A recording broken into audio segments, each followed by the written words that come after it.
to Read Reviews, the podcast where we talk about a variety of books from a Marxist and anarchist perspective. And as usual, I'm joined by my co-host, Justin Clark. Thanks for joining me, Justin. Thanks for having me, Corey. Very excited. We're getting towards the end of the year here in Read Reviews land. We have 3 shows before the end of the year. Oh, yeah. Jeez. I want to thank everybody who participated in the previous Saturday's patron-only live stream that we did. It was a lot of fun. A lot of really good questions from folks. So we are going to intend to do more of those. We might try to do one of those monthly. So, consider becoming a patron, patreon.com/skeptical leftist. Yeah. And then you can do that. And it helps support the work that we're doing here. Corey's been doing some really excellent interviews. And then we've, of course, been doing our show. So the last few weeks, like in U.S. politics, right? They've been a kind of a bummer, I think, for a lot of people. How did we get to this mess? And I think that I couldn't have picked a better book to do after the election, because I think what's sad and both, I think, incredible is that a lot of what Adolph Reed wrote about 25 years ago is still applicable today, which is sad that it basically means that not much has changed in 25 years. Yeah. There's a real sense of inertia, right? That this, like, why won't things change, like in a dramatic way, right? Yeah. And I think that's important. We'll talk more about that in our final episode of the year when we do Mark Fisher. We talk about capitalist realism. Cool. So that's how we're going to end. We're going to end the year with a kind of a classic book too. But I want to give just a little bit of background on Adolph Reed. Adolph L. Reed Jr. Is professor emeritus of political science at the University of Pennsylvania. He was also one of the founders of the U.S. Labor Party in the 1990s and was very involved in that. The book goes into that a little bit.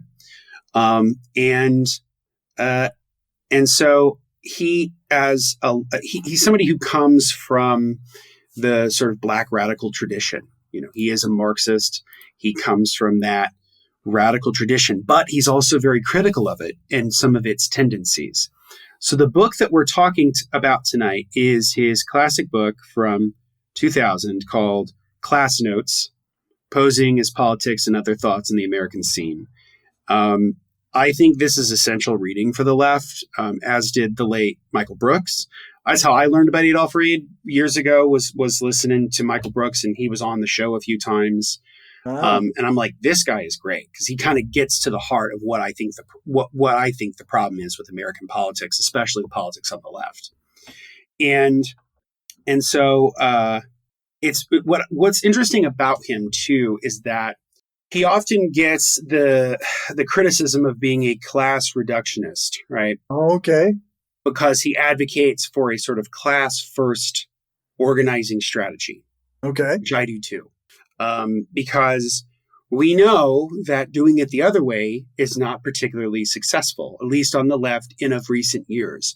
So there's sort of two, and obviously this is a false dichotomy in some respects. It's obviously more complicated, but for the purposes of our discussion, usually conceptions of organizing in the sort of post-Soviet era left kind of fall into largely 2 camps. One is the Reed camp, where it's more about class first organizing, but not alienating groups of marginalized people, and especially like including them as a part of that coalition, because most people are part of the working class.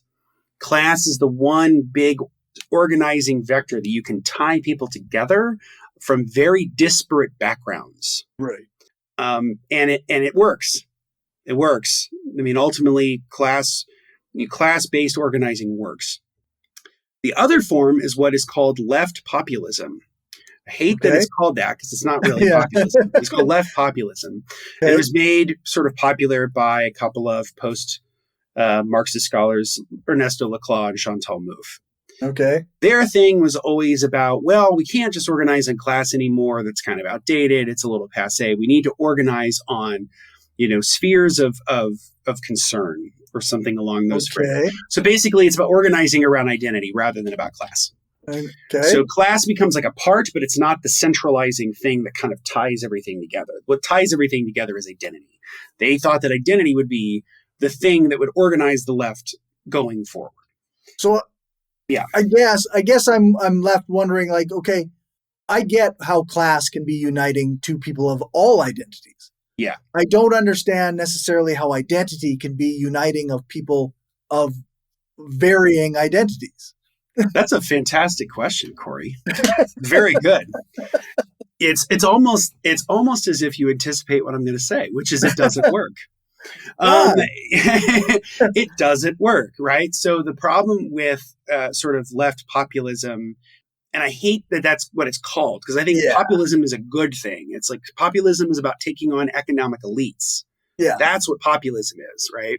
But they call it left populism when what it really is left identity politics, or like left identitarianism. Like that's what it is.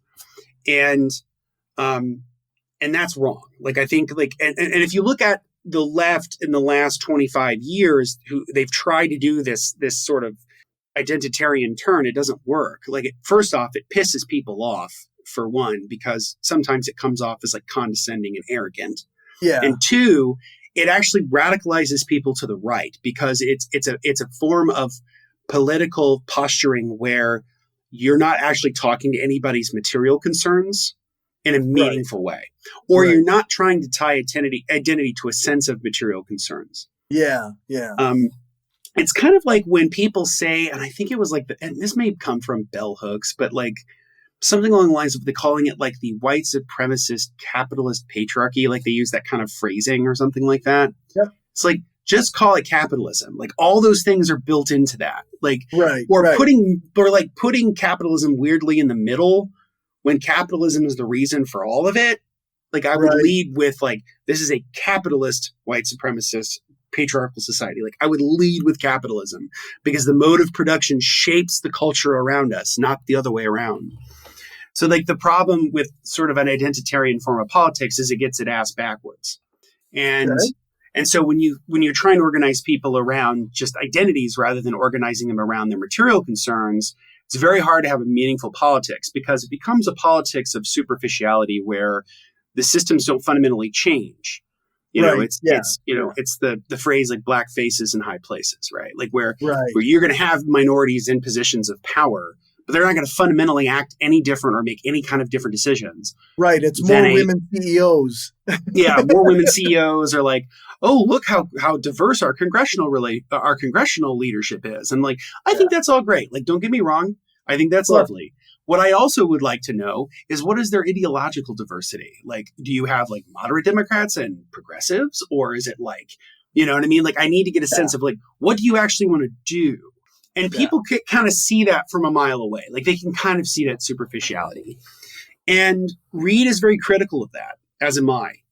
And so what I want to preface this by saying is that a left politics is rooted in fighting for people of oppressed identities, period. Yeah. So it's not saying that we should not care about people or we should not care about those concerns. It's far from it. In fact, he's very critical of taking it too far, where you're trying to do this like working class bit, when in reality, what you're actually doing is a form of white supremacist politics. Right. A la like a David Duke, where it's sort of trying to take a faux populism, but then tying it back to like xenophobia and like nativism, right? What we've seen recently in Trump and in the Trump era, right? Right. Yeah. So it's like trying to like use like the veneer of class politics without actually doing anything about it. Right. And the inverse of that is the sort of liberal identitarianism, where it's like you're going to talk a lot about helping minorities or marginalized identities, but in reality, you actually don't do that much about it. Right.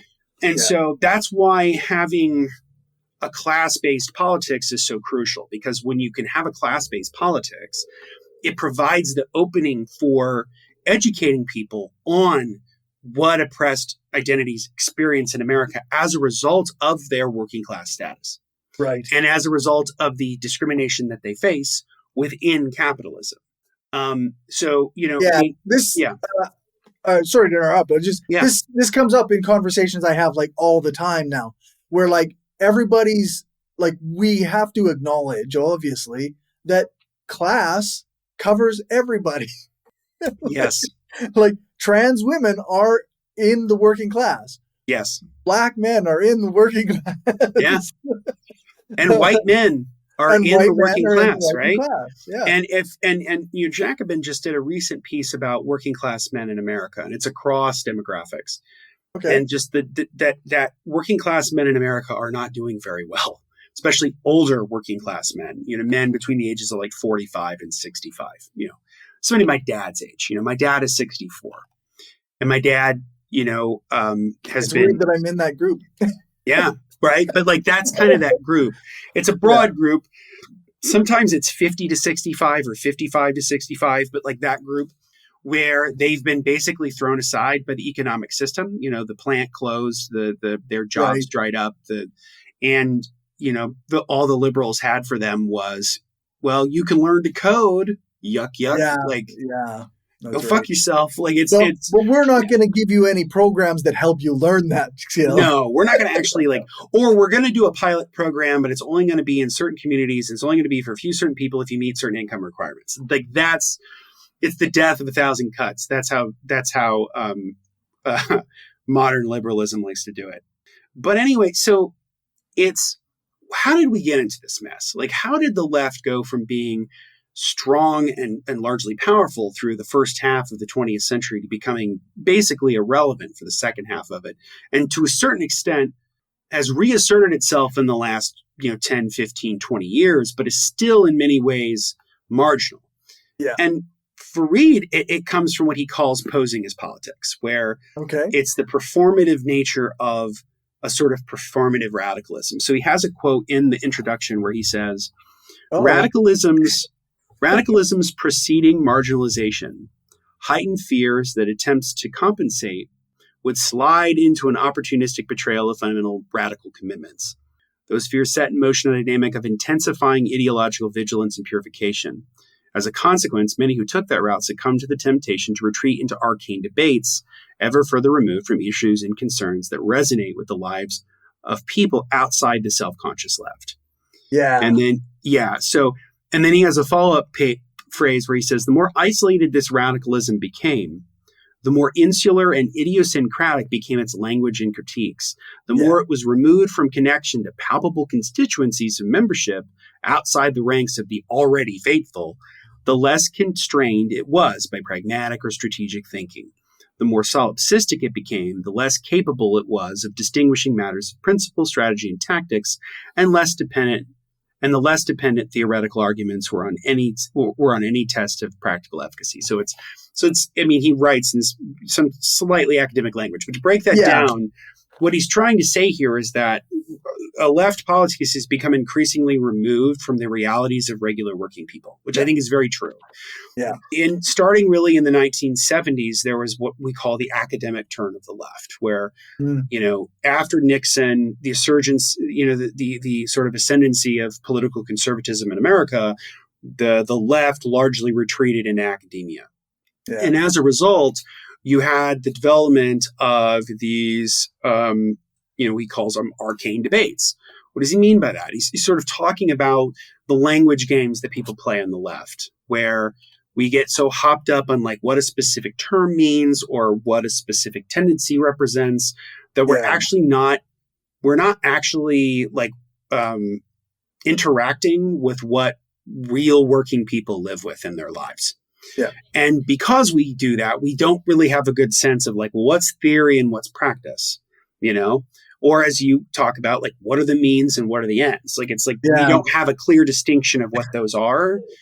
And so, and that's what he means by posing as politics, where it's if you can say the right words in the right sequence, regardless of whether you actually have any real commitments, material commitments to make any difference, then your words mean nothing.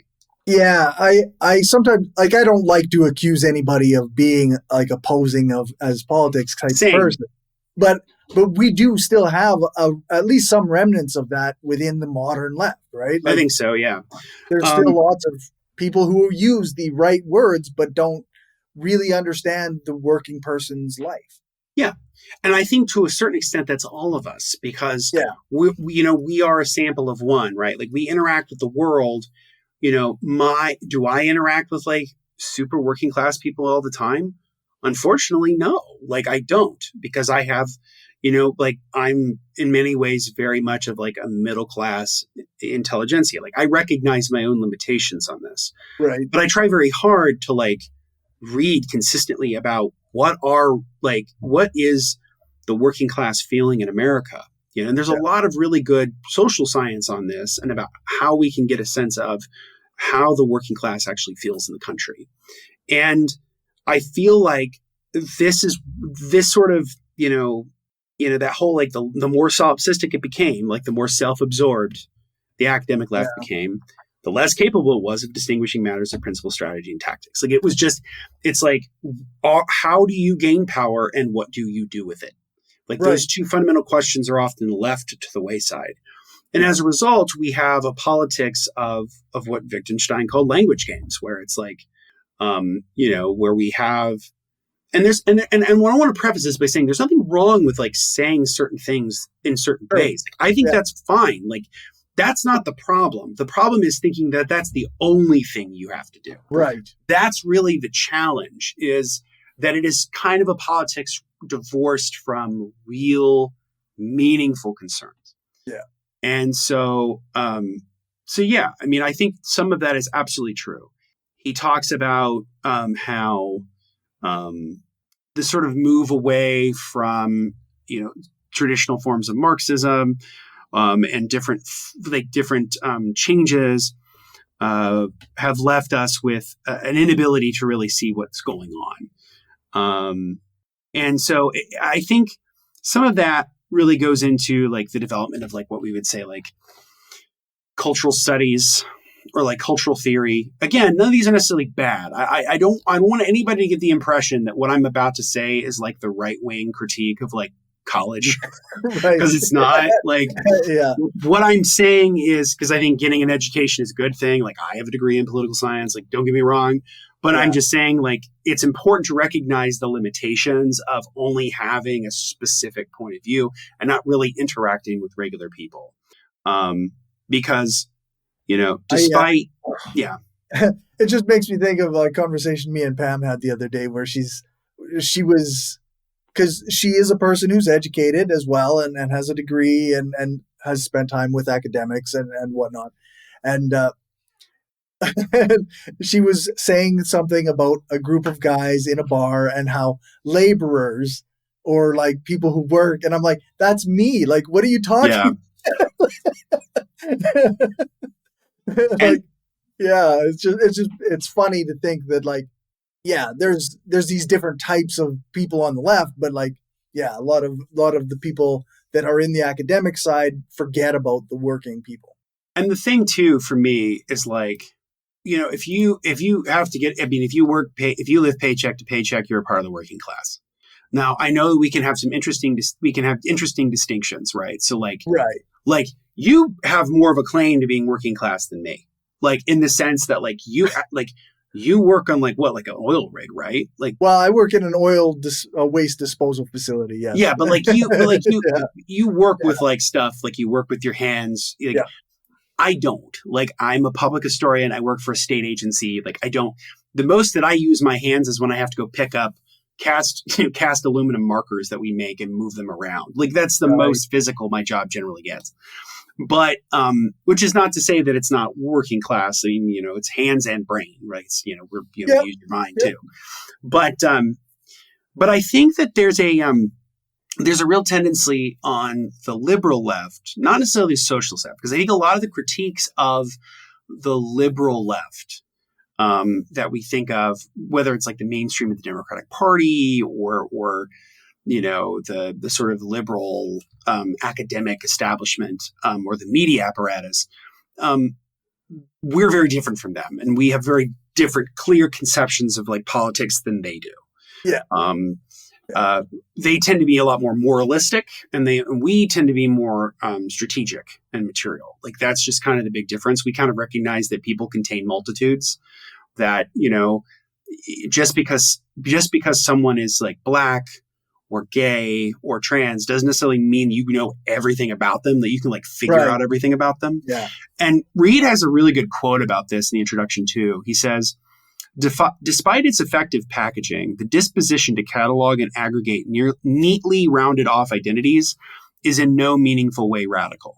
Not only is it evocative of 19th century essentialisms, it also reproduces the mindset of the mass information industry, which, through public opinion and market research, sorts the population into the demographic equivalent of sound bites, market shares, taste communities, all in service to the corporate sales effort and management of the national political agenda. So this is really good, right? Like when I think of the sort of hollowness of the sort of liberal identity politics, it's fundamentally, to me, it just sounds like market research bullshit. Right. It's not particularly interested in like the cares and concerns of these people as working people, right? It's more in how can we cater to you specifically, not as a citizen, not as a working person, but as a consumer. Yeah. And it turns politics into a form of consumerism where it's like Coke or Pepsi. Yeah. When in the end of the day, you're still drinking sugary, fizzy water. Like it doesn't really matter. They're not that different. Yeah. But it's that sort of marketing to them. And we've seen a lot of this in my own lifetime. I mean, one of the things that I've seen dramatically, which I do think is a positive trend, I'm not saying it's a bad thing, is just like how many more ads have people of different races. When I was a kid, most commercials had white people in them. So the fact that commercials have become a lot more diverse, that's a good thing. That's a change in social attitudes. That's a positive. But if that's all we're doing, that's the problem. That's the limiting of it. And I do think that there is a way in which identity politics can fundamentally also become kind of racist, in the sense that if you see a black man or you see like a Latino woman, you just assume you make assumptions based on their identities rather than like asking them, because people contain multitudes, what they actually think.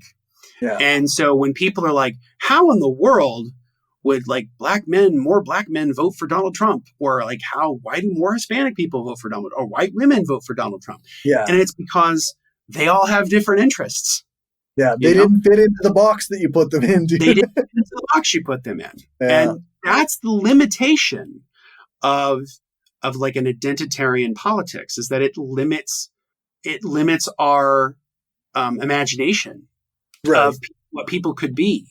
And I think that's really pernicious. I think it's bad for the country. I think it's bad for the world. Because ultimately it's pretty hollow. Again, it's like a chocolate bunny. You eat through it and you realize the whole thing is hollow.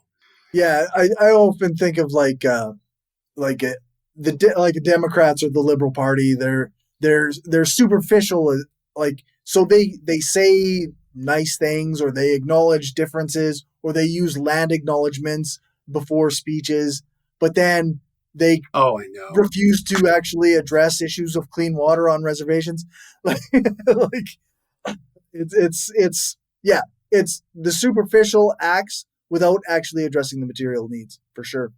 It drives me nuts. So I hope this isn't like particularly like un-PC, but like I fucking hate land acknowledgements, not because I don't think that they're important, but because they're completely superficial. Yeah. It's like, it's like Lockheed Martin does a fucking land acknowledgement. Like, what land are you going to bomb the fucking Kingdom Come next week?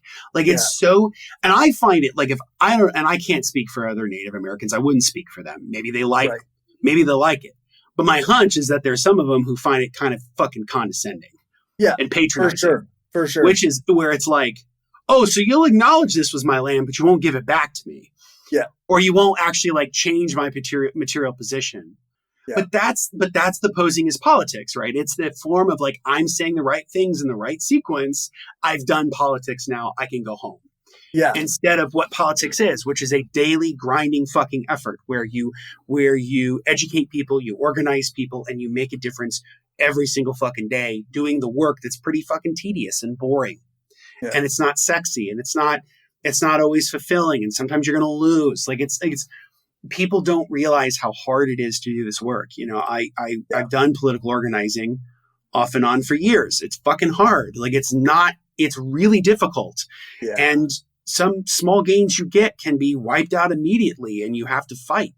But I think that really gets into part of his criticism of Black politics in America. Because the book,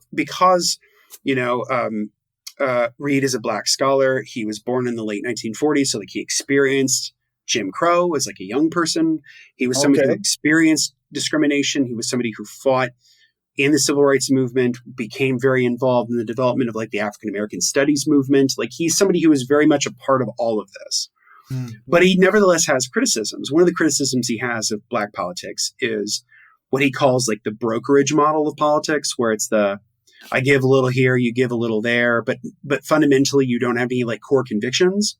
Because that's like the big thing, right? Because like if you don't want to become too idealistic where you don't have any strategy, but you also don't want to have so much strategy that you lose what you care about. Yeah. Or you lose what you believe in.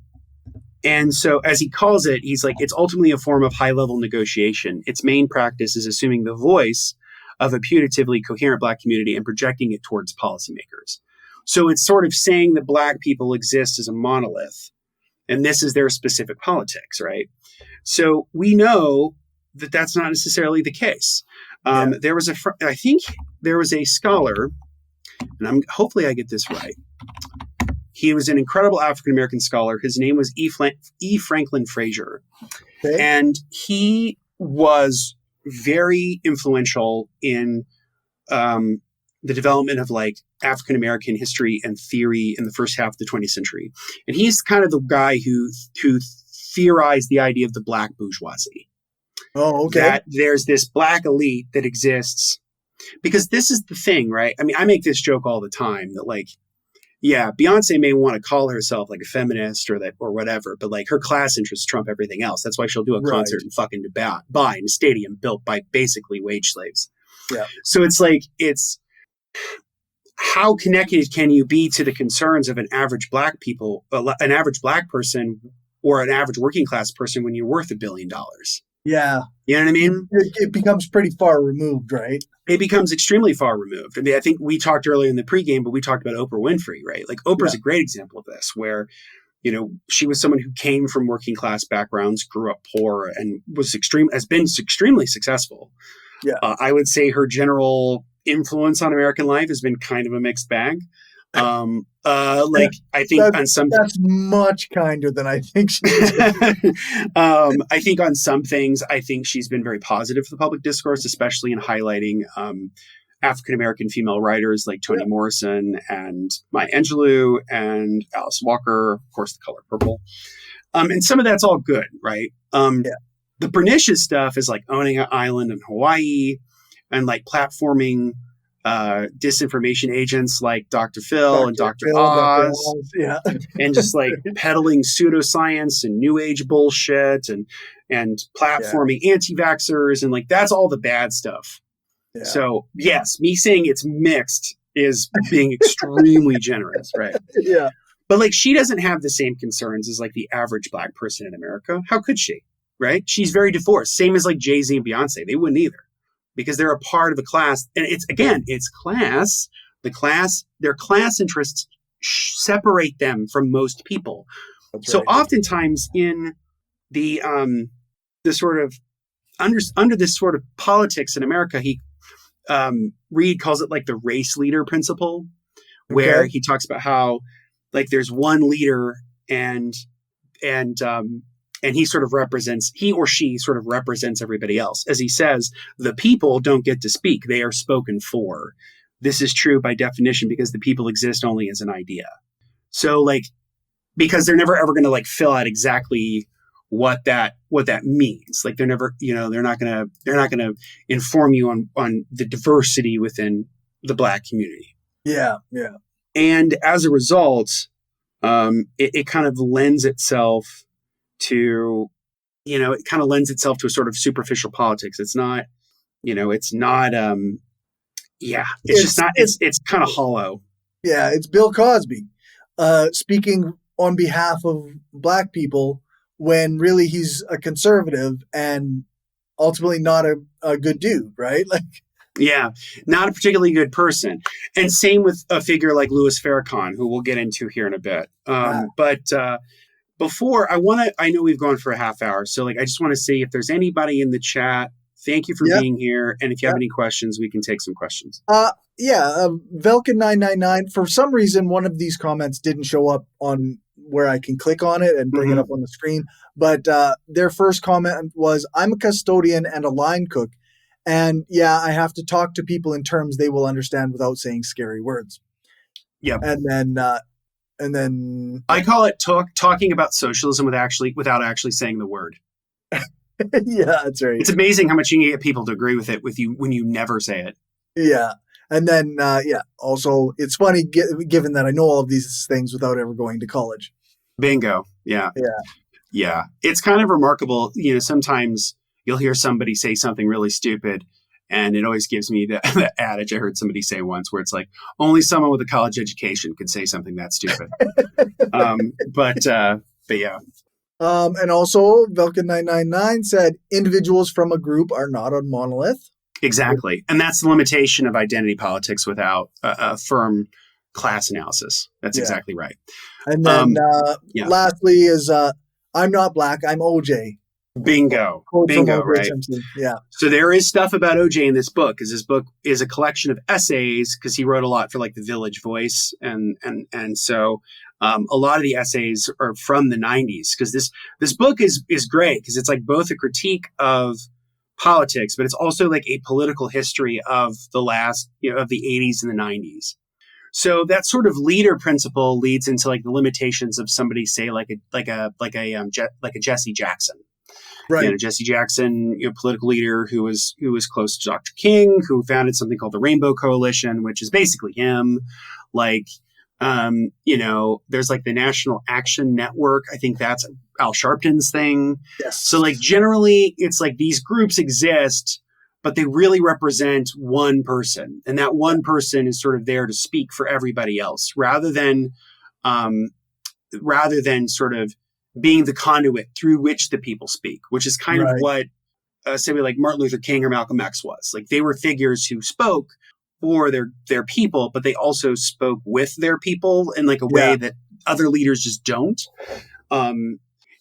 But when we get into sort of the hollowing out of Black politics, where it's because of this sort of monolithic thinking and this sort of notion of like the Black leader as the be all end all sort of spokesman for Black politics, he has a paragraph, and I'm going to read it. I'm going to read all of this. And I want you to guess who he's talking about, because he never actually says who he's talking about. Okay. This is also for those watching in the live stream. Listen to this and take a guess who he's talking about. Okay. In Chicago, for instance, we've gotten a foretaste of the new breed of foundation-hatched Black communitarian voices. One of them, a smooth Harvard lawyer with impeccable do-good credentials and vacuous to oppressive neoliberal politics, has won a state Senate seat on a base mainly in the liberal foundation and development worlds. His fundamentally bootstrap line was softened by a patina of the rhetoric of authentic community. Talk about meeting in kitchens, small-scale solutions to social problems, and the predictable elevation of process over program. The point where identity politics converges with old-fashioned middle-class reform in favoring form over substance. I suspect that his ilk is the wave of the future in U.S. Black politics here, as in Haiti and wherever the International Monetary Fund has sway. So far, the Black activist response hasn't been up to the challenge. We have to do better. Who do you think he's talking about? Barack Obama. Ding, ding, ding, ding, ding, ding. Tell him what he's won. That was an easy one, though. Yes, that's pretty easy, right? So Reed does not like Obama at all. He's very critical of him. But like I got through like the first two sentences, like, oh, he's talking about Obama. Yeah. But that's right. Like the pinnacle of this style of sort of Black bourgeoisie, moderate reform, neoliberal politics is Obama, right? Yeah. And if you think about Obama as a leader and you think about him as a political leader, it is very much about him. And when he talks about the history of the country, he talks about it in relation to his own story. Right. And which is fine. Like politicians do it all the time. That's pretty normal.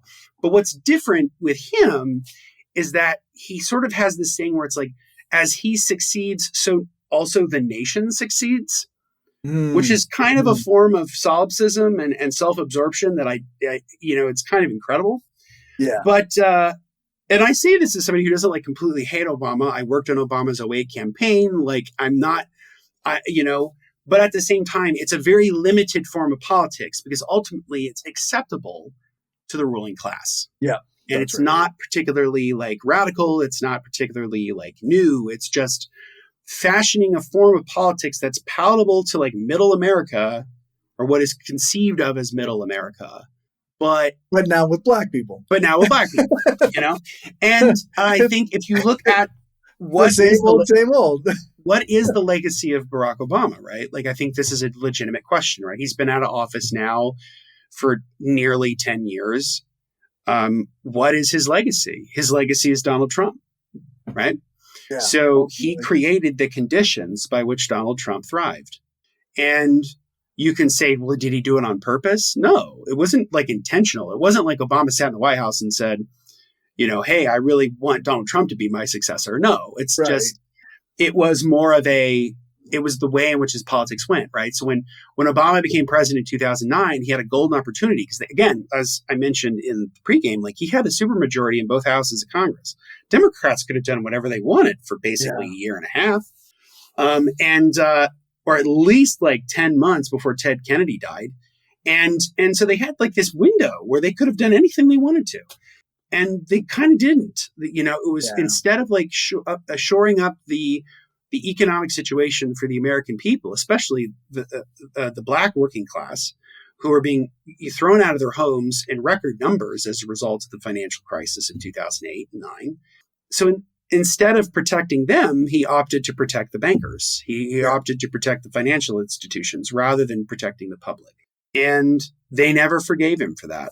In 2 years, they lost their House majority in one of the biggest congressional losses in American history. I mean, they got their ass kicked. I mean, Obama referred to it as a shellacking, which, back in my Midwestern twang, we call that an ass whooping.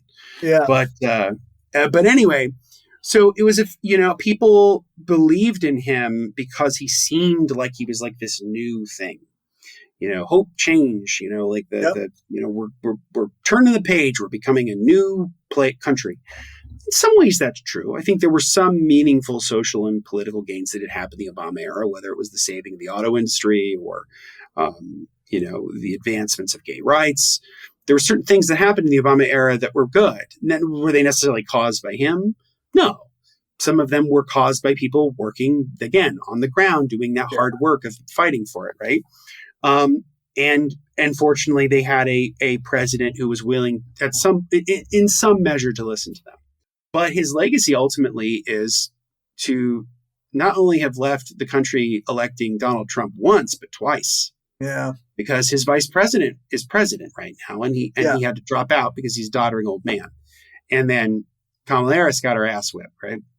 And again, she kind of ran on the same thing that Obama did, which was like, hope, change, joy. Like, it's like, I don't know how many times you can say joy without maybe talking about, what would bring me joy? Having my student loans were like, I still don't know what it means, but I sure heard a lot of brat summer stuff. Yeah, a lot of brat summer. I don't know what that means. I'm an old man. It's extremely strange. I really don't know how to talk about that, but I think it speaks volumes about where American politics has gone with this sort of identitarian turn, where ultimately things end up being pretty hollow. Or if they're not hollow, they're in service of the ruling class, right? Like it's the LGBTQ Pride Month brought to you by Citibank. Like it's this kind of co-optation and neutralization of politically radical energies in service of capital accumulation. And because of that, there's this tendency within, I think, this kind of hollow politics to lean on nostalgia. So he has an essay where he talks about Jim Crow, and he talks about how there's this weird nostalgia that people have for Jim Crow, like within the Black community. So he writes about different scholars who've written about it, like Henry Louis Gates, Harold Cruz, Clifton Talbert. And he sort of talks about how these guys, they grew up in the Jim Crow South, and they have this kind of weird romanticization of what it was like to grow up back then. Okay. Not some, and what he means by that is it's this, it's sort of this removal of all of the horrible things and sort of remembering all of the good things. Like, it's like, oh, we would have cookouts at grandma's house on Saturday or whatever, like that kind of sort of touchy feely, feel good kind of stuff. Okay. Right. Like Forrest Gump, or like, you think of like Deriving Miss Daisy, like that kind of like schmaltzy kind of Americana that's not really tied to history. Or if it is tied to history, it's tied to history in that there are good guys and bad guys. And there's a clear line between who the good guys are and the bad guys are. And when in reality, like, history and reality is very complicated. People contain multitudes. People are both good and bad at the same time, like all that kind of stuff. And ultimately what it is, it's a nostalgia that ultimately argues that nothing fundamentally has to change all that much. Like, we can pass the Civil Rights Act, we can do all these civil rights reforms, but that's all we're going to do. Like, we're not going to go beyond that. And he has a great line in that, is that memory, he has a great line when he's sort of talking about nostalgia, and he says, memory is a great liar. Yeah. Which is I think, a good point. Like, our memories are very limited. And so we often look back on our own childhoods with a sense of nostalgia, and we sort of block out the stuff that was bad. In my own experience, right? Like, I grew up in kind of a broken home. Like, my parents did not get along, and my parents divorced when I was 14. And my dad and I, we moved up and lived with my grandma. Like, I come from kind of a broken home, and I know what it's like on some nights to just hear your parents screaming at each other. And it's like awful, right? Yeah. But I also remember, like, go getting my haircut at Rick Hahn's barbershop and getting like a high and tight and having the old school pomade in my hair that was pink and smelled like bubblegum. Right. And I remember going to the toy store with my mom, or buying VHS tapes at the pawn shop. Like, I have a lot of good memories, but within all of those good memories are also a lot of bad memories, right? And that's why nostalgia is so pernicious, because nostalgia is fundamentally a conservative. It's fundamentally it's a conservative thing. It's not, nostalgia can't be a progressive force. Right. Because progressive politics, at the end of the day, especially socialist politics, is about imagining a better world. It's about trying to conceive of what the future could be and it being better. Right. Yep. And nostalgia ends all of that. It kills all of that. Yeah. And so he sort of talks about how, we need to recognize that, like, people are people, and they're going to have the same issues as anybody else. He's a good passage in this essay where he says, Black people are neither more nor less capable of pettiness and class prejudice than anyone else. Race is just not an active category in the calculus of judgment in an all Black context. And Black students, therefore, don't get the short end of the stick simply because they're Black. However, the harsh facts of segregation mitigate that benefit. Skin tone, family connections, and even more arbitrary considerations all created fissures in the phantom unity of the pre-civil rights Black community, just as they do today. And a situation defined by woefully inadequate resources breeds unfairness. There's not enough of anything to go around, so arbitrary criteria become necessary. And that's right.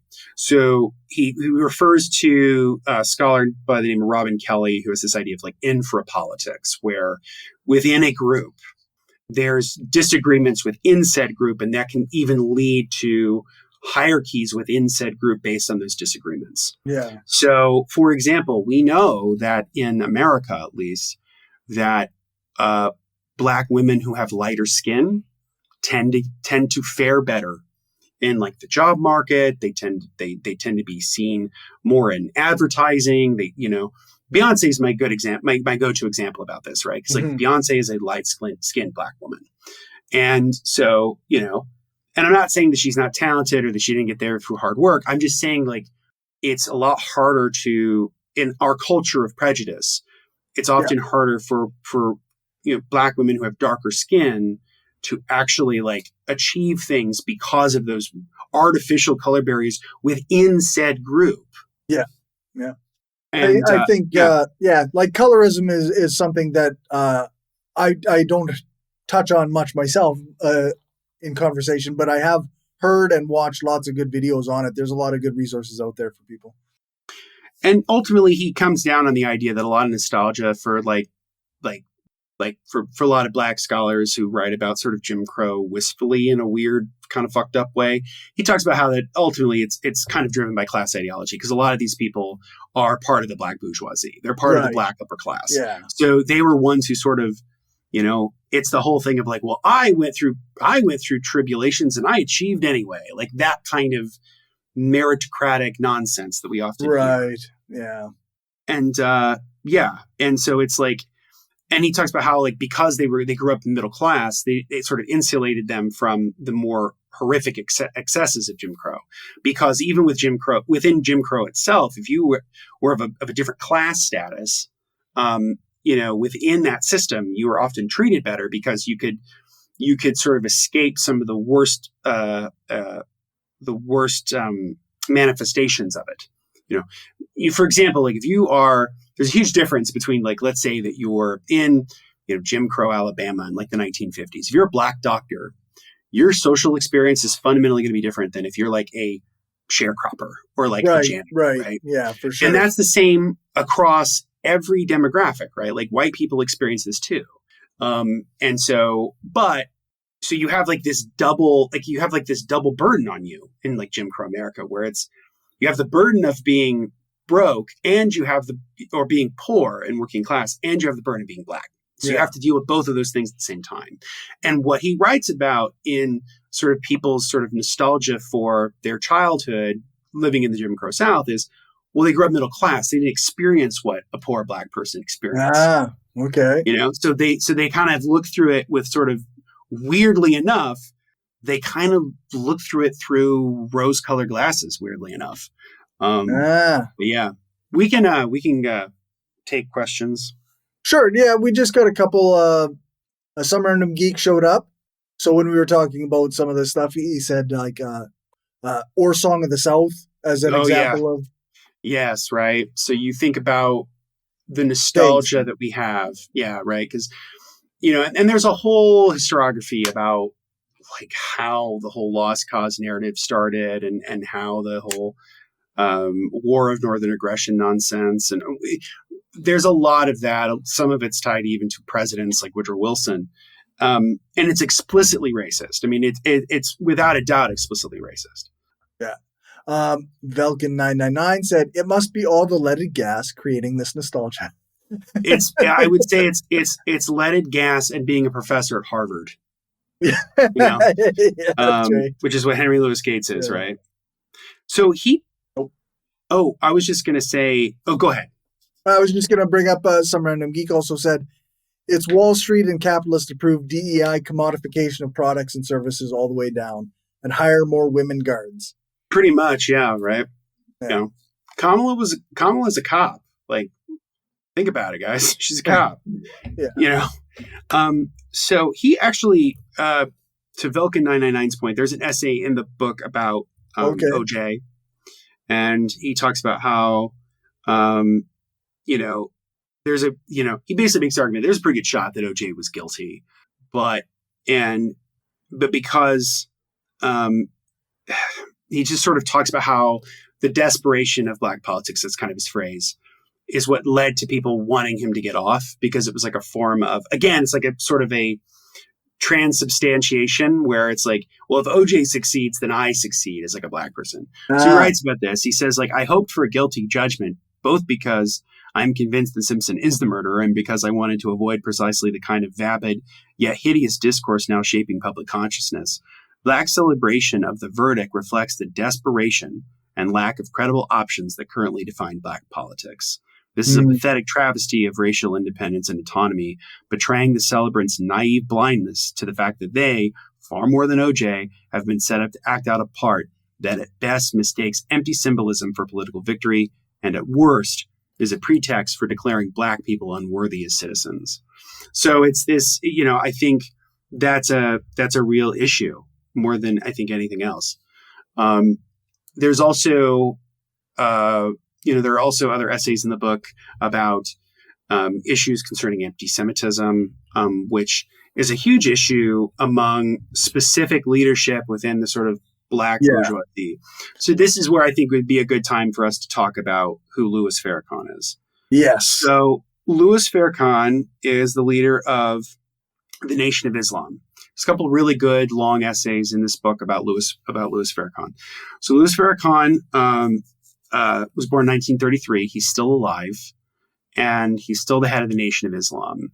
The Nation of Islam was the religious organization that Malcolm X was a part of. Yep. That was founded by Elijah Muhammad. It kind of had a weird sort of schism that happened in like the 1970s, 1980s, where Farrakhan was trying, like, we want to go back to like the principles of Elijah Muhammad and that sort of black separatism.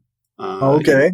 Because the Nation of Islam believed that like white people were created as like a science experiment, supported by the devil. Like it's a very weird theology. It's like Scientology. Sure. And you know, that's not to say that, you know, I mean, we could be bad. You know? Sure. I get the sentiment. I understand why. I don't believe in the devil, and I don't believe any humans were created as a science experiment. And like in a science experiment. Yeah. So Elijah Muhammad's son, who would eventually kind of, after Elijah Muhammad's death, would take over the Nation of Islam, try to reform it. And Louis Farrakhan had nothing to do with that. And so over time, the church split into two entities, one that was controlled by Elijah Muhammad's son and one that was controlled by Louis Farrakhan. Louis Farrakhan got the Nation of Islam label. The other one was called something else, and then it petered out within a few years. Yeah. And so the Nation of Islam is, the messengers, this is from him. This is from Adolph Reed. The messenger's core teachings include claims that blacks were the world's original race from which all others derived, that black Americans are descended from an ancient lost Asian tribe, that the white race originated from a demonic laboratory experiment, and that Elijah Muhammad was divinely inspired. So it's a lot of, it comes out of that sort of black separatist, black nationalist tradition of, say, like a Marcus Garvey in the early 20th century. And what the Nation of Islam and that sort of black separatists generally believe is that white people and black people are never going to get along. So it's best we just create separate spheres of influence that we can control ourselves. It's pretty hard to get along with people that you believe were created in a demonic lab. Right. And it's very hard if you're a white person to hear that from a black person and be like, okay, let's be friends. Like, you know, like it's kind of tough, right? And these are the kind of contradictions and problems that Malcolm X kind of figured out. And that's why he left the Nation of Islam very publicly and recognized the limitations of the Nation of Islam as like a political entity.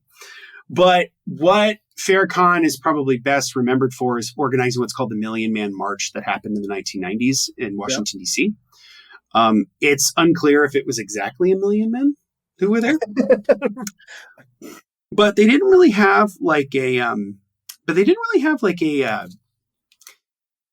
real political identity other than just the fact that the Nation of Islam is fundamentally a very conservative institution.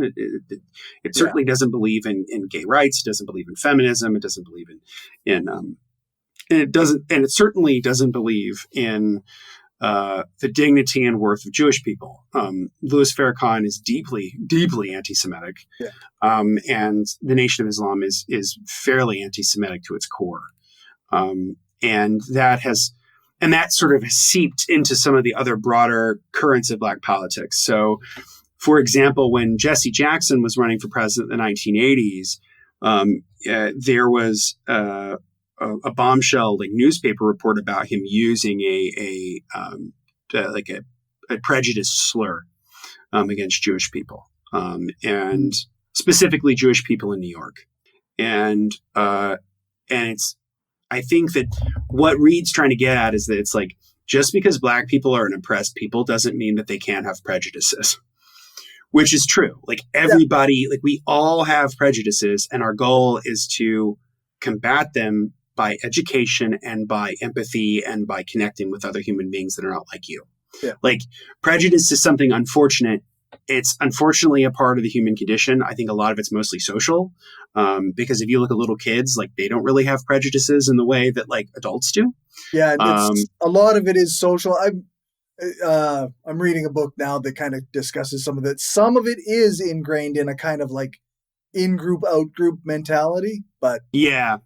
And ultimately, if you look at like Farrakhan and like the Nation of Islam as like a political project, it's ultimately very conservative in the sense that it wants to create sort of Black entrepreneurs. Like it's very big about like creating these like businesses. And one of the dark dark underbellies of this is that there's a tendency towards members being sort of abused in that they either work for free or they work for low wages or they work in bad working conditions in these like, Nation of Islam businesses or whatever. okay. But Nation of Islam has been very marginal of the last 25, 30 years. Right. But it still has a very pernicious influence, and especially because it has a very high profile partnership with Scientology. Oh, Which right. Reed doesn't go into in the book, but I know that because I'm a Scientology like watcher. But Right. yeah, so Scientology and the Nation of Islam are very tied together, which is fascinating because like L. Ron Hubbard was like a virulent racist, but he also was a massive homophobe. So like the Nation of Islam and I guess they can bond on that one. I guess. But ultimately, what we get out of this is just knowing that there's a real limitation of this politics because it's not about liberation of everyone Right. or the liberation of one's race through working class struggle or through fighting oppressive systems. It's basically just saying like the world is doomed. Let's isolate ourselves from it and build our own world. Mm. And ultimately, I think that it's pretty gross and not.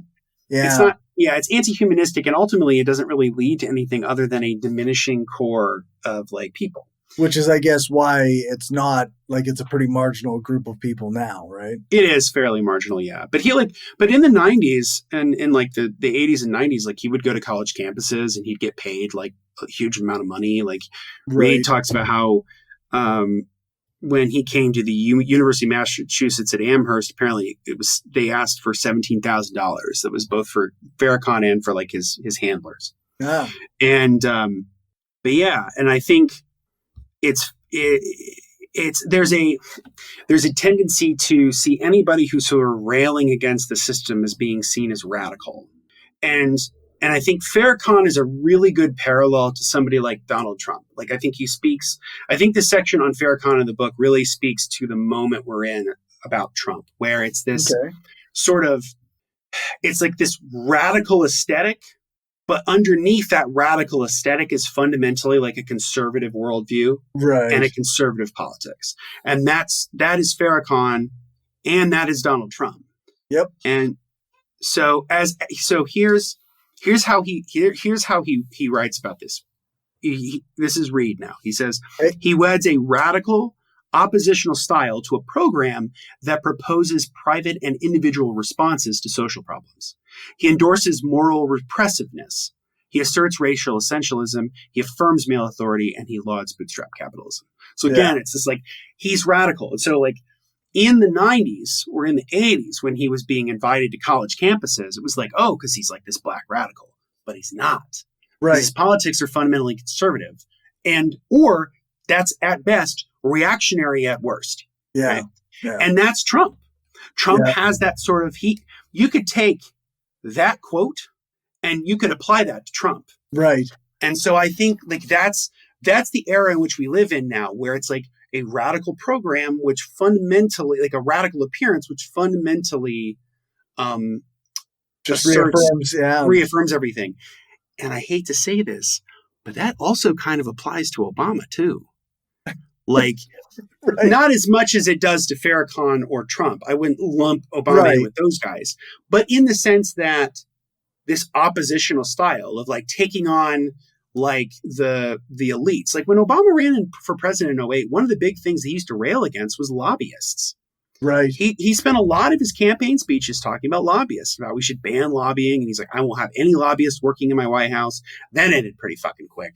But it's there was that sort of oppositional style, which at the end of the day really was in the service of in the case of Obama, sort of moderate, neoliberal centrist sort of politics.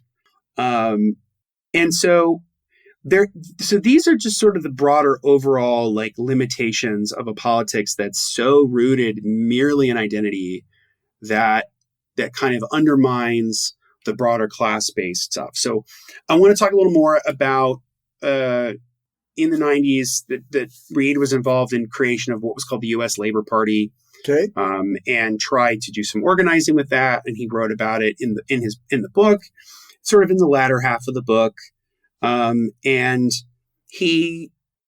what he really tries to get at in the book is talking about how with the development of that U.S. Labor Party, it was trying to reassert the class component of politics and really doing the core organizing work, because much like me, he very much believes that the future of radical politics in America, or left politics in America, is through the development of a working class party, which is independent of the two major parties, and the development of unionism and trade unionism specifically.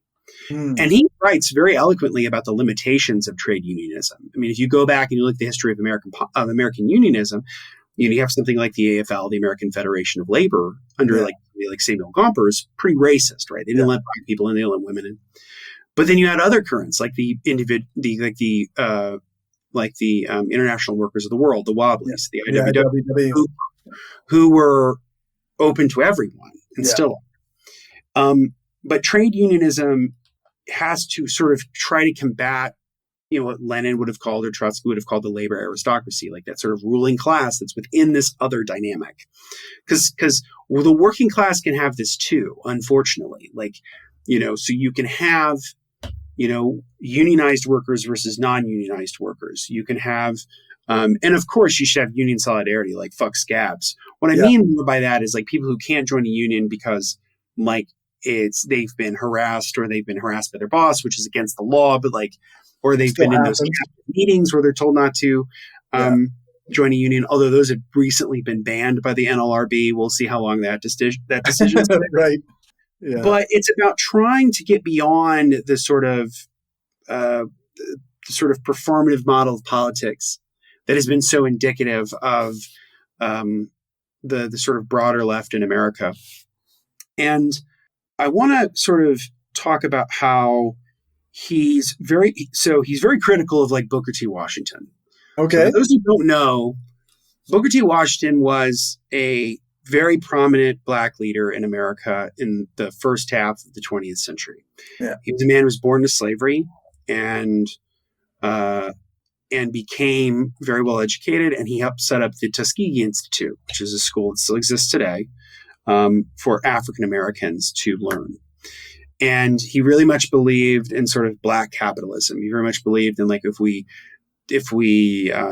sort of make compromises with white people in America, that we'll be able to build our productive capacities and build the world that we want to live in for ourselves. But that's fundamentally like a very conservative view, because the radical view would be we want to improve the lot of everyone. We want to tear down these structures, and we want to tear down these artificial structures that we've built for ourselves and build a world that's liberated and emancipatory for all. Yeah. And so that's the thing. It's they don't, and because of, and I think this is one of the challenges that we as white people have, because like I think unfortunately we live in sort of a culture that sort of sees Black people or Latino people or the LGBTQ community as like a monolith. Right. And he has a good quote about that, where he says, the key problem is that whites on the left don't want to confront complexity, tension, and ambivalence of Black politics.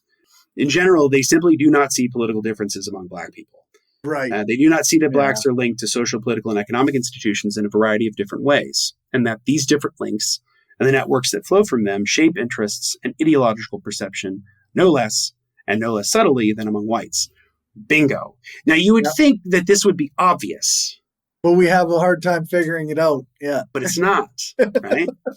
And I think that what's really strange is that that sort of ignorance, that inability to see nuance and complexity, in my opinion, and I think Reed would agree with me, is kind of a form of racism in and of itself. Right. Because it assumes that Black people are all the same. Yeah.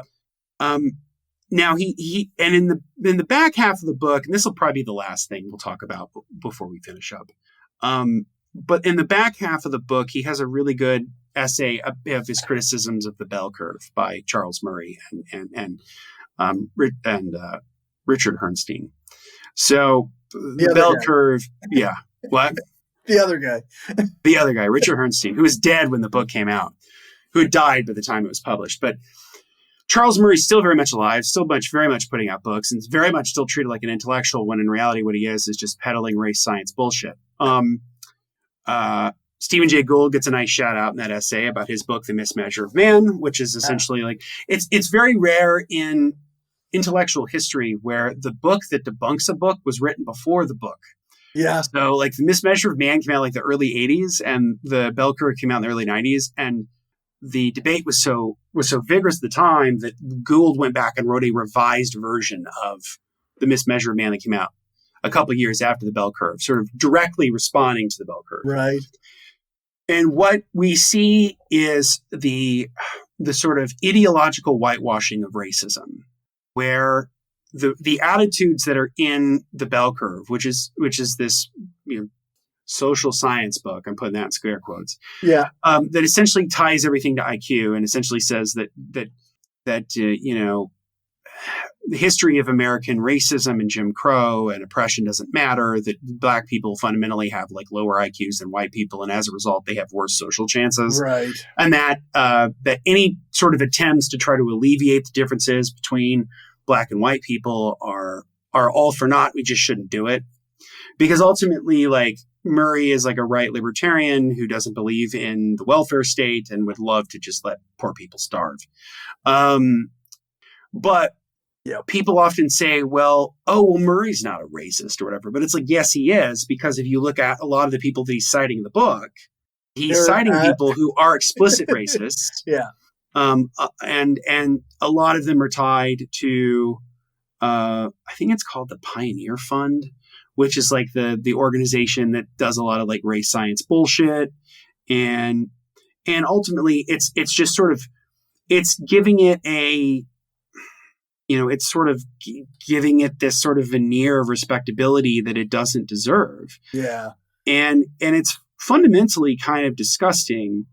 And it sort of presumes this concept of like a permanent Black underclass, which is an idea that kind of goes through Reed's book, which was a very hot topic in the 90s when a lot of these pieces were written. And it was sort of a rehashing of what was called the Moynihan Report, which came in the 1960s. It was Daniel Patrick Moynihan, who was a senator who wrote this sort of racial policy document for the federal government. And it's where you get this sort of idea of the permanent Black underclass, that they will never, that they're just fundamentally, there's something about them like that's sort of indigenous to them that will never allow them to achieve. What do you call that except racism? And that's my whole thing. I mean, it's kind of amazing. Like Daniel Patrick Moynihan is seen as like this like intellectual giant of the Senate, and to me, he's just a fucking racist. Yeah, like that's and his attitudes. Racism. And the only difference between his attitudes and racist is that maybe he used maybe fewer monosyllabic words. Maybe he used a few more SAT words, but fundamentally he was a racist. Yeah. And so I think what's really important is, the issue that we really need to get to, and this is the core of it, is that race is not real. And what I mean by that is race is not real as like a biological concept. Right. It's pure, as Reed writes, it's a purely social construction. Yeah. Now, that's not to say that race isn't real in that context. Yes, it is. And it's had horrific consequences. But the idea that there's like objective races and that there are real differences between the two is wrong. Yeah. And what's interesting is that Herrnstein and Murray made the point, especially Murray made the point of like, well, we only devote like one chapter of the book to like Black IQ and whatever. And it's like, but there's a lot of it smattered throughout the book by implication. It's like, well, and I think Reed makes the point of saying that like, if you take in everything, both the chapter where they directly address Black IQ and then everything they sort of infer in other parts, it's like a third to half of the book. So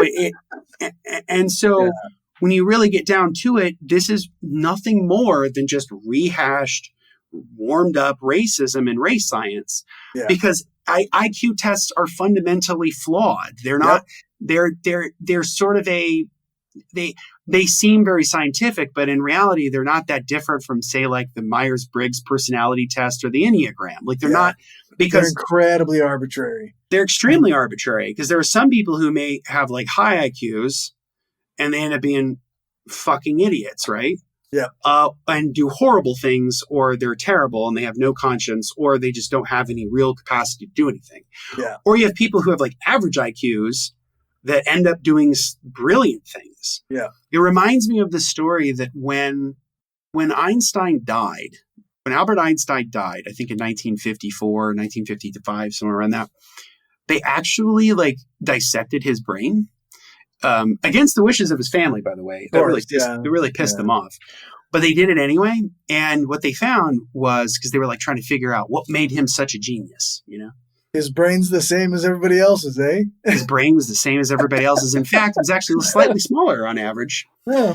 But it was, you know, it reminds me of like what the Soviets did too, because they took Lenin's brain out too, and they like cut it into parts, and they like tried to study it for its genius or whatever. And it's like, no, what are you doing? Like, actually, this is like, it turns out that like these things are largely like socially constructed as well. Yes, like, and that the brain is more than just the goo that's in our skulls. Like, the brain is the mind, and the mind is the brain. I'm not saying that like the mind exists independently of the brain. It doesn't. But like the mind and the genius of a person, or the intelligence of a person, is an emergent property of the brain. It's not something that you can see in the brain. Yeah. You know, unless there's like a lesion in the brain, or there's like some very visible like physical problem. But most brains kind of all look alike. They don't look that different. You can put the brain of an IQ, you got to put a brain of a person with IQ of 150 and a brain of a person whose IQ is like 80, and they look identical. They don't look that different, right? That's right. And so it's race science. It's fundamentally, it's just trying to figure out how humans are all different. It's like, well, there are physical differences, but like they're not that. First off, they're not that big. Like, you know, it's funny because we share like 99% of our DNA with like actual primates that like aren't humans, and yet we focus all this attention on the differences between humans. Yeah, it's so crazy. Like it ultimately, but it's, what is it in the service of? It's in the service of a reactionary political agenda, which serves to which wants to destroy the welfare state. And it becomes kind of a self-fulfilling prophecy, right? Like, you destroy the welfare state, people stay poor, and then you go, oh, see, they're going to be poor forever because they're stupid. And, you know, and that way we can justify all the class things that we do, all the programs we do that take away their ability to move up economically. And well, we don't have to pay for that because they're inferior. And I think there's a really great quote that he has in this book where he goes, appealing to the consensual authority of psychometricians, people who study IQ, to validate IQ testing is like appealing to the consensual authority of creationists to validate creationism. Yeah. It's not a science. Like, this is not a science. IQ is bullshit. It's essentially the equivalent of like palm reading or palm reading or astrology. It's not that helpful. Because again, humans contain multitudes. This is like the big overarching meta theme of the night, which is that humans are a lot more complex than the reactionary racists and the well-intentioned but naive identitarians want us to believe. Yeah. Like, humans are extremely complex. We live in a very nuanced world in which people have competing interests, often based on class, and that those class interests often trump everything else. Yeah. And so, you know, this is like the bell curve shit is all in service of a ruling class agenda. And it's no surprise, right? Like, this book comes out, I think, in like 93, 94, right? The Republicans get back the House in 94. Within a couple of years, they do welfare reform, where it basically literally takes food out of children's mouths. Yeah. And when welfare reform was happening, the New Republic, which was ostensibly used to be a liberal publication, it's actually back to being fairly decent now. But back in the 90s, it was being run by Andrew Sullivan, who is a gay conservative and an asshole. But anyway, Yeah. like his whole thing, but they did a cover with like a black woman holding a baby, like smoking a cigarette. It was like welfare reform now or something like that. Now, would they have ever put a white woman holding a baby in like Appalachia, like smoking a cigarette or having a bottle of Mountain Dew in her hand? I fucking doubt it. Yeah, I doubt it. And so because one little like basic fact about welfare in America that most people don't understand is that most people on welfare are fucking white. Most Americans who are on welfare are white because white people are the majority of the country. Like, duh. Like it's all demographics. Like, of course they would be. Yeah. And it's and what's fascinating to me is that they always like it's the whole welfare queen shit, right? It's the Ronald Reagan crap. Yep. And it's all in the service of just destroying the social safety net, destroying any vestiges of the New Deal and the Great Society and the war on poverty, and to make people poorer and sicker and poor and less educated, and less able to fight for themselves and to be responsible citizens in a democracy. And so, I mean, I think that's one of the benefits of reading Adolph Reed. And I think just to kind of tie it up tonight, I mean, the main reason that I think people should read this book is because I think it's in many ways, if people want to know how the fuck did we get to where we are right now? Yeah. Reed gives you kind of a roadmap. Like he kind of lays out how we got here. And it's, and on those two sides, right? It's that reactionary racism and the sort of liberal do-goodism that's well-intentioned, maybe sometimes. It's not always well-intentioned. But never actually addresses the issue. It never ever really addresses fundamentally the problems that our societies face because they will not accept socialism. They just won't. Because they'll kneel down and apologize wearing kente cloths, but they won't give you, they won't fund your education. They won't actually put food in your mouth. And what's so funny is it's like, or like the whole thing during like the Black Lives Matter protests where like white people were washing black people's feet. Yeah. And I'm like, hey, you know, if they were cool with that, that's fine. That's fine. Like whatever. It doesn't change their lives. But it doesn't change their lives. And also just like think of the inverse. Like imagine if like a black person was like washing white people's feet. It's ultimately like a politics of subservience. Like it's ultimately it's wanting people to have power over other people. Yeah, that's right. Instead of power being horizontal, where we share it collectively together and we make decisions collectively together. Instead of, you know, and it becomes this like sort of hierarchical game where, you know, where it becomes like the right would often call it like, you know, like this sort of dumb right, like Dave Rubin or Dennis Prager would call it like the oppression Olympics. Yeah. Where it's like, well, I'm black and I'm gay and I'm a woman. Like, it's like that whole thing or whatever. And it's like, some of that's true. Like, I mean, if you have multiple different oppressed, you know, marginalized identities, of course you're going to experience hardships. No shit. Right. But that's like an obvious truism. What isn't an obvious truism is recognizing that the one thing that ties you and a laid off coal miner from West Virginia is the fact that you're both the working class. Yeah.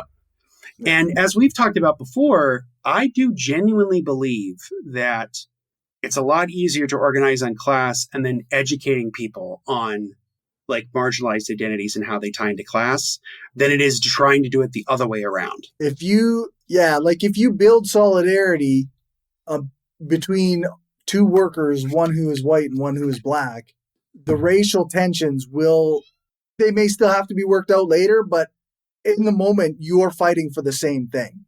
And exactly. You are building that solidarity on your working class. Yes, that's right.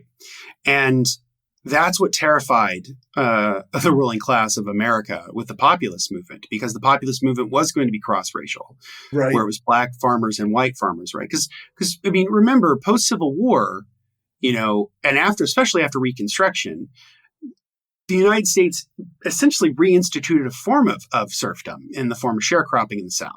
Yeah. And so when agricultural prices went through the floor in the 1890s, especially after the Panic of 1893, the populists had to come together and fight for their shared class interests. And so you had black people and white people organizing together, right?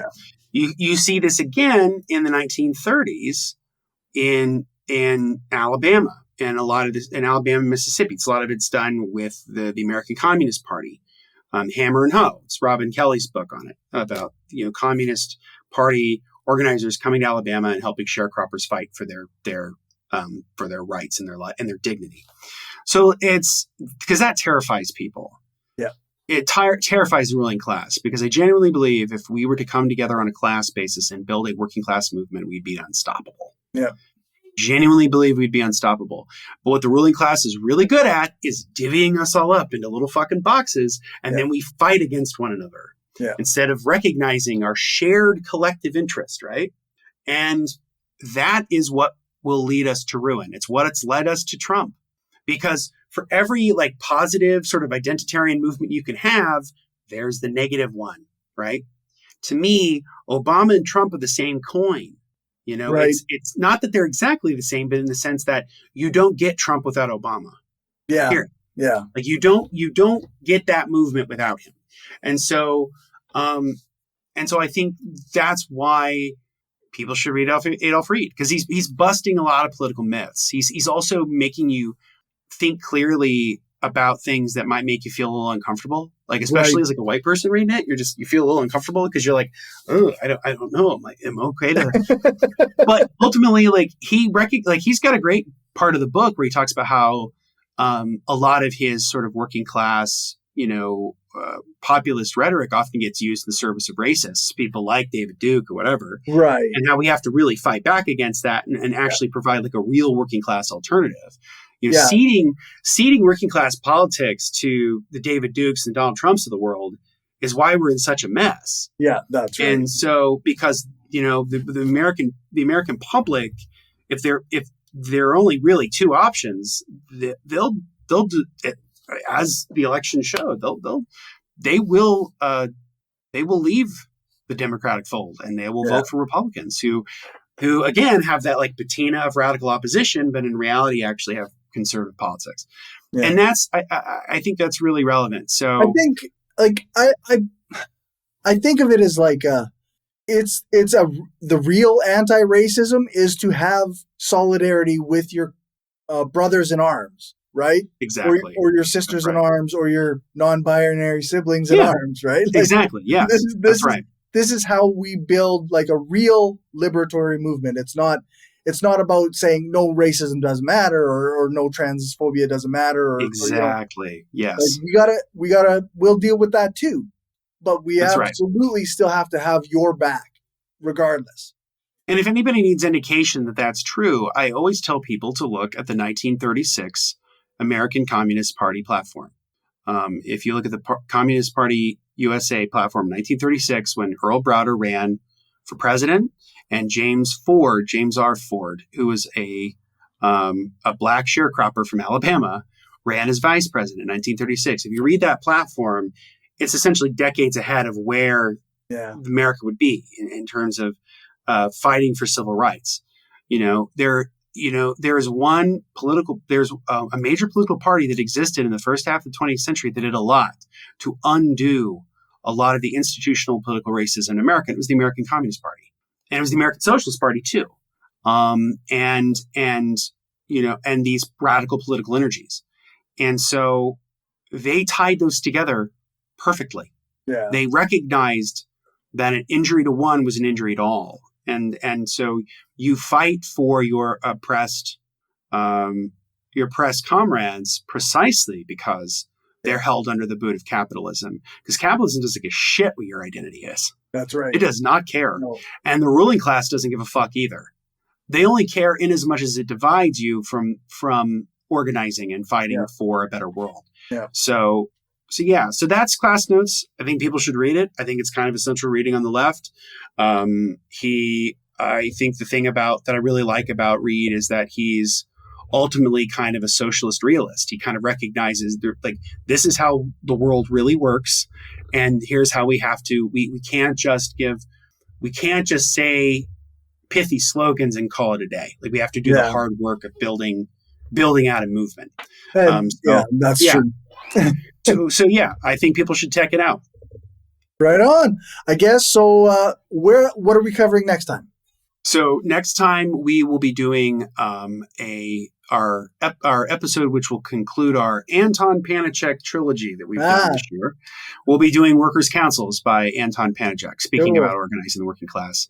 Very excited about talking about his council communist theory and getting really into the nuts and bolts of what that would look like. Because we've kind of touched on it a little bit in the other 2 episodes, but we'll tackle it full on in our episode in 2 weeks. Nice. And I guess that just leaves, where can people find you? So you can find me at justinclark.org. Website's right down there.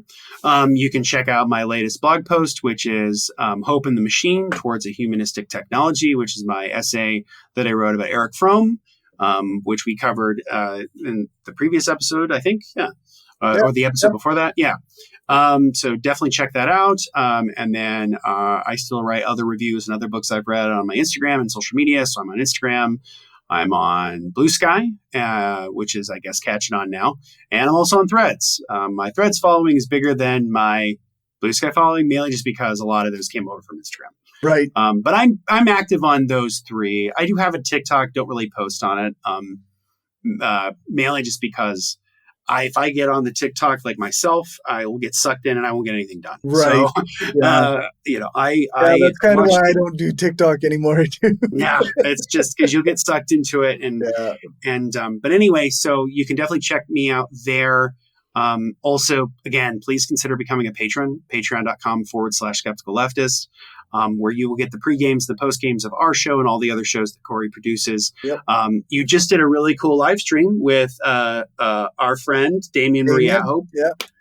I think it was about prehistory. I'll have to check that out later. We talked about prehistory and politics, and Damien's really cool He's guy. one of the most fascinating people I've ever met. You always learn something talking to that guy. And so I bet I bet you that's a real treat.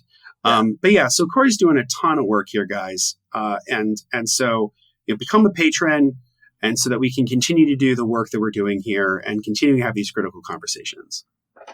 It is going to be a little while before it's finished, but I am putting all our old stuff onto its own RSS feed for Read Reviews exclusively, in case people aren't, interested in the other stuff that I do.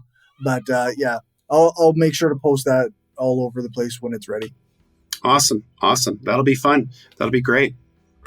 So I guess thank you everybody for joining us. Thank you. And thank you to Velkin999 and Some Random Geek for your comments. And take it easy. Yeah. See you in 2 weeks. All right, folks. That's all for now. Thanks for watching or listening. Remember to share this show with your friends or on the social media site that you use the most. Thank you to everyone who supports this show on Patreon. I really appreciate it, and it helps me keep the power on. Thanks to my top patrons, Damien Marie at Hope, Some Random Geek, Justin Clark, Dan F. Smith, and Lisa Glass. And thank you to my new patrons. You can stay tuned for the list of patrons at the end to see your name listed. If you aren't a patron and want to contribute, you can do that at patreon.com/skepticalleftist, or you can send a one-time donation to buymeacoffee.com/skepticallefty. I also have a Substack where you can subscribe for free or you can donate per month. And lastly, you can get a paid subscription on Spotify that will give you the same access to bonus content and extra long episodes. If you can't contribute financially, then I would like on YouTube or a 5-star rating and a review on Apple Podcasts or one of the podcast review sites like Podchaser would be great. If you want to find more from me, then make sure to check out the show notes for links to all my stuff, or check out my link tree. It's linktr.ee/skepticalleftist. That's where you can find all of my social media spaces and communities. You can also email me at mindofaskepticalleftist@gmail.com. Thanks so much for listening or watching. Make sure to leave a comment on the video, join your local org, print off some posters or pamphlets, and spread the propaganda. Also, stick around for a clip from this episode's post-show chat.